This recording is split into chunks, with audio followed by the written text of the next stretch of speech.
situation est terrible pour les femmes afghanes aujourd'hui. Et donc, plusieurs d'entre elles ont pu fuir leur pays, et la communauté internationale les y a aidées autant qu'elle l'a pu, on y reviendra sans doute, et la France y a contribué au maximum de ce que nous pouvions faire. Il y a beaucoup de femmes, de jeunes femmes, qui, ces dernières années, ont pu avoir accès à l'éducation, au sport, à l'art, qui d'un seul coup ont vu toutes les fenêtres se fermer et les portes se fermer. Vous devez absolument donner un avenir aux jeunes filles dans votre pays, et ça fait partie des choses qu'on regarde avant de vous reconnaître.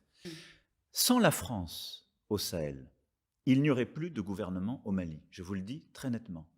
Et donc ce qu'on a entamé, après avoir accru notre pression militaire, avec des vrais résultats et des vrais succès de nos armées, c'est un travail qui consiste à dire il faut que l'État revienne avec sa justice, son éducation, sa police, partout, en particulier au Mali, mais aussi au Burkina. Il faut que derrière les projets se développent, sinon, dès qu'on libère un territoire, les terroristes le reprennent, puisqu'il n'y a pas de perspective. Et donc, l'armée française n'a pas à se substituer au non-travail, si je puis dire, de l'État malien. Il doit y revenir. Et donc, nous nous reconcentrons, nous, à la fois géographiquement en termes de mission, sur la stricte lutte contre les groupes terroristes. Je n'ai jamais parlé de vagues parce que je pense qu'il ne faut pas agiter les peurs. Aujourd'hui, on ne constate pas de vagues. Ce serait faux de le dire. Aujourd'hui, il y a d'abord et avant tout une situation humanitaire en Afghanistan, dans le pays même, et dans la région, qui est une situation liée à la grande pauvreté, aux déplacés, à la crise alimentaire. L'Europe est un continent qui est né sur des guerres civiles et où, de pays en pays, nous savons ce que sont les réfugiés, nous, en Europe, et l'asile politique. Et donc, on ne doit jamais lâcher cette notion. Jamais. Donc, mon souhait, c'est qu'il y ait un apaisement, parce que je pense que c'est mieux de se parler, d'avancer. Il y a sans doute des désaccords.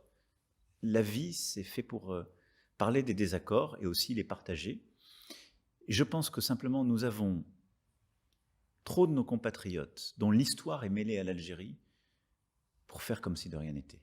Et il y a trop de Françaises et de Français qui sont les enfants ou les petits-enfants de harkis, de pieds noirs, d'appelés, de militaires, qui sont des enfants ou petits-enfants d'Algériennes et d'Algériens, qui sont parfois encore franco-algériens.